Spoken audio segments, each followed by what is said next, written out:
नमस्कार। RJ रोहिका Sharma channel में आप सभी का स्वागत है। चलिए अपनी कहानी के पार्ट 1 के जी पार्ट को हम आगे कंटिन्यू करते हैं, जहां पर लेखक अपनी सहेली से बात कर रहा है कि उसका पति उसे वहां बुला रहा है, लेकिन लेखक को नहीं लगता कि उसका पति सच में चाहता है कि मंजीत वहां जाए। सुरजीत: मगर तुम्हें ऐसा क्यों नहीं लगता कि वो मुझे बुला सकता है? मुझे? वह कठिनाई से अपनी उस सांस को दबाकर बोले, ऐसी खास वजह कुछ भी नहीं है। मुझे वह आदमी वैसे ही अच्छा नहीं लगता। अगर मुझे शुक्ला के विरोध का ख्याल ना होता तो मैं उसे घर में भी न आने जाने देती, मगर वह शुक्ला के कहने पर अपने लिए रिकॉर्ड प्लेयर यहाँ रख गया है और उसके लिए और छोटी छोटी चीज़ें खरीदता रहता है। इसलिए वह समझती है कि हरबंस के साथ दुनिया में इससे अच्छा आदमी कोई नहीं है। मगर हरबंस तो रिकॉर्ड प्लेयर के लिए कहता था कि तुम हरबंस की बातों को जाने दो। वह सबसे यही कहता था कि सुरजीत यह रिकॉर्ड प्लेयर जबरदस्ती यहाँ रख गया है। मगर बात सच यह है कि शुक्ला ने उससे कहा था, इसलिए वह रिकॉर्ड प्लेयर यहाँ छोड़कर गया था। शुक्ला देखने में बड़ी लगती है, मगर उसका दिमाग उसकी उम्र के लिहाज से बहुत छोटा है। जैसे बच्चे खिलौनों को ही सब कुछ समझ लेते हैं, उसी तरह वह भी छोटी छोटी चीजों को ही सब कुछ समझती है। कोई उसे लॉलीपॉप का पैकेट दे दे तो वह बहुत खुश होती है। अचानक मैं बात करते करते रुक गई और पल भर मेरे चेहरे की तरफ देखकर बोली, अरे तुम्हें क्या हुआ? तुम्हारा चेहरा इस तरह जर्द क्यों हो रहा है? तुम्हारी तबीयत तो ठीक है ना? मैंने कहा, मैं एक कप चाय की लूंगा, मिलेगी ना? अरे मैं तुम्हारे लिए गर्म चाय लाती हूँ और साथ में ही हरबंस की चिट्ठियाँ भी पढ़ने के लिए देती हूँ। वह उठती हुई बोली, तुम सलाह दो ना कि मुझे क्या करना चाहिए। थोड़ी देर में चाय की दूसरी प्याली उसने बनाकर मेरे सामने रख दी और हरबंस की चिट्ठियों का पुलिंदा मेरे हाथ में दे दिया। वे चिट्ठियाँ आज भी नीलिमा के पास सुरक्षित है और उनकी अनुमति से मैं उन्हें यहाँ उद्धृत कर रहा हूँ। पहले उसने चिट्ठियों के कुछ अंश मोड़ देने चाहे, मगर बाद में यह ख्याल छोड़ दिया। तुम पढ़ रहे हो तो सभी कुछ पढ़ लो, उसने कहा। इसमें छिपाने का ऐसा क्या है? वही बातें हैं जो एक पति अपनी पत्नी को लिख सकता है। मैं एक एक करके उन चिट्ठियों को पढ़ने लगा। पढ़ते समय और बातों का ध्यान मुझे बिल्कुल भूल गया, यहाँ तक कि मेरे सामने रखी हुई चाय भी ज्यों की त्यों पड़ी हुई ठंडी हो गई। जितनी देर मैं पढ़ता रहा था उतनी देर नीलिमा आंखें फैलाए मेरे चेहरे की तरफ देख रही थी, जैसे कि वह उस बीच मेरे चेहरे का मजमून को पढ़ रही हो। उसकी आंखों में उत्सुकता के साथ एक आशंका नजर आ रही थी और उस आशंका में मिलती जुलती एक उदासीनता। तो उसने पूछा।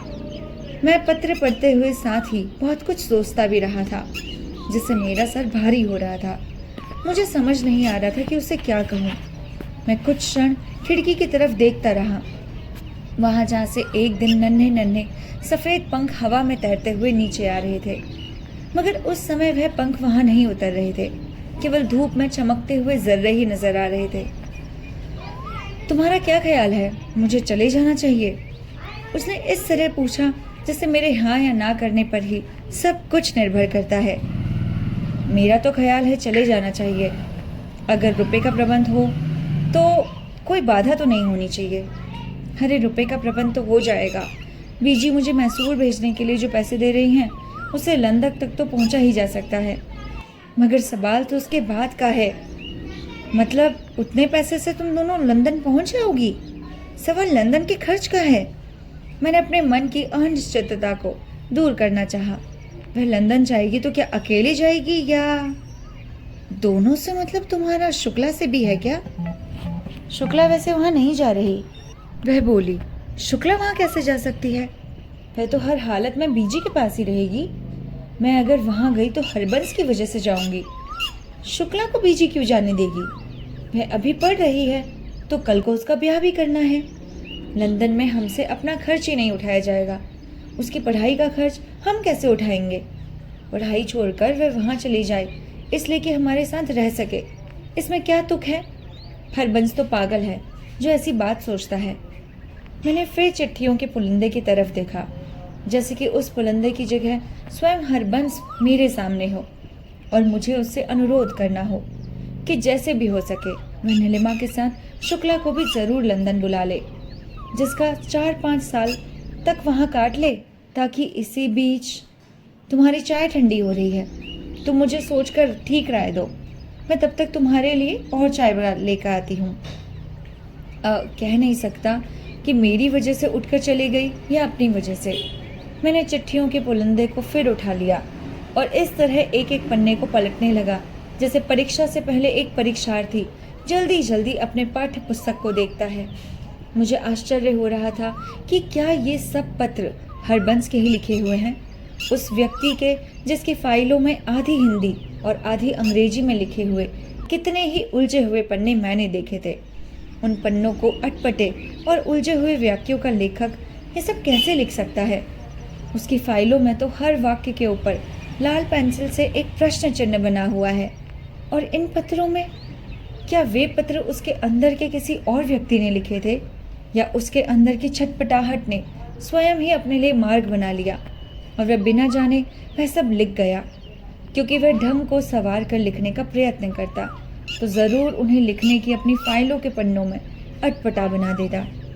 यदि वे पत्र इतने व्यक्तिगत न होते तो शायद मैं यह भी सोचता कि वे अपने को किसी की फाइल नहीं उड़ाए हैं। तुम्हारे साथ और तुम्हारे बिना दोनों ही तरह जिंदगी मुझे असंभव प्रतीत होती है। यहाँ तो बर्फ है, कोहरा है, धुआं है, लगता है जैसे ये शहर ठोस धुएं का ही बना हो। मेरे अंदर कहीं एक खालीपन है जो धीरे धीरे इतना बढ़ता जा रहा है कि मेरे व्यक्तित्व के सब कोमल रेशे झड़ते जा रहे हैं। मैं केवल छानबीन और छीलेदार ही कर सकता हूँ, कुछ निर्माण नहीं कर सकता। यदि तुम्हें नृत्य में सचमुच इतनी रुचि है और तुम समझती हो कि तुम अपने में इस कला को इतना विकसित कर सकती हो, वह सच्चे सौंदर्य का प्रतीक बन जाए, तो वह भी मेरे लिए एक मार्ग हो सकता है इस उपलब्धि तक जाने का जिसे मैं स्वयं नहीं समझता। क्या ये उसी हरबंस की भाषा थी? नीलिमा चाय ले आई। मैंने पुलिंदा फिर रख दिया। दोनों हाथों की उंगलियां उलझाकर कुछ सोचता हुआ सा बैठा रहा।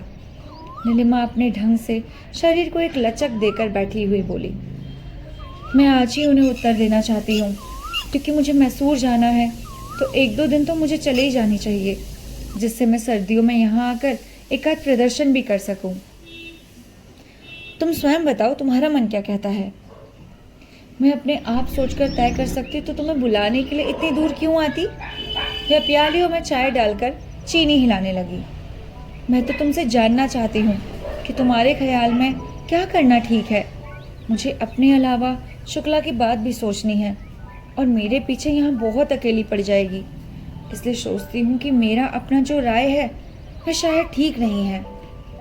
अरे मगर यह तो बताओ कि तुम्हारा मन क्या राय दे रहा है।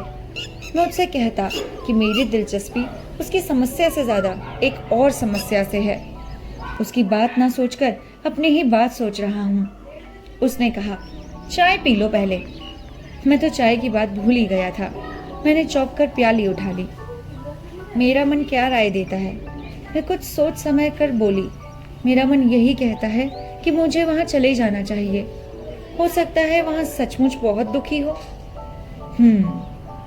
मेरी भी यही राय थी।